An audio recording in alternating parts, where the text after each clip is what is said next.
सो है गाइस, स्वागत है आपका इस प्यारे प्लेटफॉर्म एसएस एफर्ट में। तो ये इस कंप्लीट सीरीज का पहला लेक्चर है जहां पे हम लोग डिस्कस करने वाले हैं कि कौन कौन से टॉपिक हम इस पूरे कंप्लीट प्लेलिस्ट पे पढ़ने वाले हैं या फिर कवर करने वाले हैं। और इसके बाद हम लोग यहाँ पे देखेंगे कि जावा रियल में है क्या, मतलब इसके बारे में थोड़ा सा इंट्रोडक्शन समझेंगे। बाकी इसके बारे में जो ब्रीफ में नॉलेज है आप गूगल पे सर्च कर सकते हैं कि जावा कहाँ से बनी, किस तरह से बनी, उसके बारे में आप लोग पूरा हिस्ट्री डिस्कस कर लेना, अपने आप पढ़ लेना। लेकिन यहाँ पे थोड़ा बहुत हम लोग इंट्रोडक्शन इस पहले लेक्चर पे देखेंगे कि जावा रियल में है क्या और कौन कौन से टॉपिक हम लोग कवर करने वाले हैं इस पूरे कंप्लीट सीरीज के अंतर्गत। तो यहाँ पे सबसे पहले हम लोग क्या करेंगे, इंट्रोडक्शन टू जावा, मतलब जावा के बारे में समझेंगे कि जावा रियल में है क्या, इससे कौन कौन से एप्लीकेशन डेवलप किए जाते हैं, मतलब इसका एक इंट्रोडक्शन हम लोग सबसे पहले इसमें समझने वाले हैं। फिर इसके बाद हम लोग यहाँ पे किस तरह से जावा के अंदर कोड किया जाता है उसके बारे में हम लोग डिस्कस करेंगे।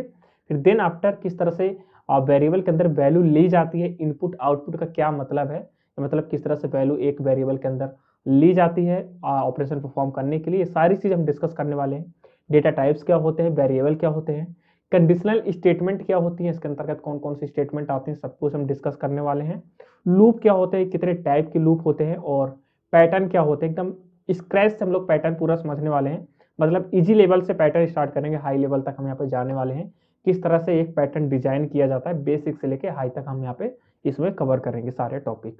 अब यहाँ पे कॉम्प्लेक्सिटी, अब ये कॉम्प्लेक्सिटी हालांकि एल्गोरिथम में आप लोगों ने पढ़ा होगा, अगर नहीं भी पढ़ा है फिर भी यहाँ पे हम डिस्कस करेंगे कॉम्प्लेक्सिटी के बारे में कि टाइम कॉम्प्लेक्सिटी क्या होती है, स्पेस कॉम्प्लेक्सिटी क्या होती है, इसके बेसिस पे किस तरह से आपके इंटरव्यू में क्वेश्चन पूछे जाते हैं, सब कुछ हम यहाँ पे डिस्कस करने वाले हैं इस प्लेलिस्ट के अंतर्गत। अब एरे क्या होते हैं, कितने टाइप के होते हैं, और स्ट्रिंग बिल्डर क्या होता है, इसका मतलब क्या है, बिट मैनिपुलेशन क्या होता है, ये सारे पॉइंट जितने भी हैं जिनसे क्वेश्चन बहुत सारे डिजाइन किए जाते हैं, जिनसे प्रॉब्लम हमारे इंटरव्यू में पूछी जाती है, जिनसे रिलेटेड ये सारे पॉइंट हम लोग यहाँ पे डिस्कस करने वाले हैं। ठीक है, अब यहाँ पे जावा हमारे ऊप्स के कॉन्सेप्ट पे बेस है, इसलिए यहाँ पे ऊप्स के जो हमारे जावा के अंतर्गत सारे कॉन्सेप्ट आते हैं इसे भी हम लोग इसमें डिस्कस करने वाले हैं। ठीक है, तो यहाँ पे हम पूरा थ्योरी कॉन्सेप्ट भी समझेंगे, उसके साथ साथ यहाँ पे हम कोड भी करेंगे। तो यहाँ पे ऐसा नहीं कि डायरेक्ट मैं कोड में आपको एक क्वेश्चन दे दूंगा और क्वेश्चन के बेस पे ही आपको उसमें सोल्यूशन करवा दूंगा, प्रोग्राम लिख दूंगा, ऐसा कुछ नहीं है।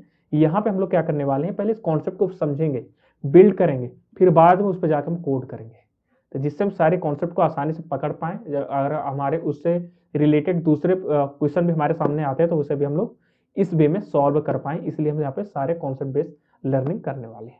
ठीक है, तो यहाँ पे आप लोग हम समझते हैं कि जावा रियल में है क्या, हम लोगों ने यहाँ पे देख लिया कि कौन कौन से टॉपिक हम यहाँ पे इस पूरे प्लेलिस्ट के अंतर्गत पढ़ने वाले हैं।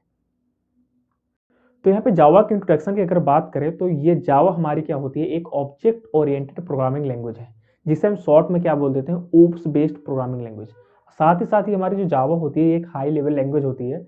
इसका मतलब रियल में क्या होता है कि जिसे ह्यूमन, हम और आप आसानी से रीड कर सकें, मतलब रीडेबल हो, या फिर इसमें आसानी से कोड लिखा जा सके, तो ये हमारी क्या होती है, हाई लेवल लैंग्वेज होती है। अब जावा एक मल्टीपल प्लेटफॉर्म और डिस्ट्रीब्यूटेड प्रोग्रामिंग लैंग्वेज है जिसका use console application, GUI application मतलब graphical user interface application, mobile application, web application, game development या पीसी या फिर एम्बेडेड सिस्टम को बनाने के लिए इसका यूज किया जाता है। इसके अलावा इस लैंग्वेज का यूज लगभग सभी डिवाइसेस के लिए ऐप डेवलपमेंट या फिर सॉफ्टवेयर बनाने के लिए भी किया जाता है। अब जावा दूसरे प्रोग्रामिंग लैंग्वेज की तुलना में फास्ट, सिक्योर, सरल और बेहतर प्रोग्रामिंग लैंग्वेज, जिसका यूज प्रेजेंट टाइम में केवल कंप्यूटर में ही नहीं बल्कि mobile phone, tablet, electronics device जैसे टीवी, वॉशिंग मशीन आदि में भी किया जाता है। आजकल आप लोग देखते होंगे online shopping, online banking, online form, ये सब जावा की मदद से ही संभव हो पा रहे हैं। और इन प्रेजेंट टाइम में अगर बात करें तो लगभग सभी मोबाइल कंपनियां जो है जावा को ही सपोर्ट करती है। अब यहाँ पे ये सारे एप्लीकेशन एंड्रॉइड के एसडीके मतलब सॉफ्टवेयर डेवलपमेंट किट की हेल्प से ही बनाए जाते हैं। अब यहाँ पे अगर बात करें कि जावा को डेवलप किसने किया था, तो जावा को जो डेवलपर हैं, जो जावा को डेवलप करने वाले व्यक्ति हैं, उनका नाम है जेम्स गोसलिंग। क्या नाम है, जेम्स गोसलिंग। और यहाँ पे जो अगर बात करें तो इसके हेड माने जाते हैं जिन्होंने जावा का डेवलप किया था। अब यहाँ पे केवल सिर्फ जेम्स गोसलिंग ने ही डेवलप नहीं किया था, यहाँ पे इनकी एक टीम थी जिसे ग्रीन टाक के नाम से जाना जाता है। अब यहाँ पे जावा का पहला नाम केवल डायरेक्ट जावा ही नहीं रखा गया, यहाँ पे जावा का जो पहला नाम था वो ओक था, मतलब OAK, लेकिन इसका पहले से ही एक नाम रजिस्टर होने के कारण इसका नाम बाद में चेंज कर दिया गया, जो कि हमारा जावा बनकर आया। तो यहाँ पे हम लोगों ने एक छोटा सा इंट्रोडक्शन समझा कि जावा रियल में है क्या, इससे कौन कौन से एप्लीकेशन बनाए जाते हैं, एसडीके का मतलब क्या है, और यहाँ पर जितने भी और भी टेक्निकल वर्ड हैं जिनके बारे में आप लोग अभी नहीं समझ पा रहे हैं, तो आपको टेंशन नहीं लेनी है, क्योंकि हम लोग इसके बारे में डिटेल में आगे जैसे जैसे टॉपिक आते रहेंगे उनके बारे में हम लोग डिटेल में बात करने वाले हैं।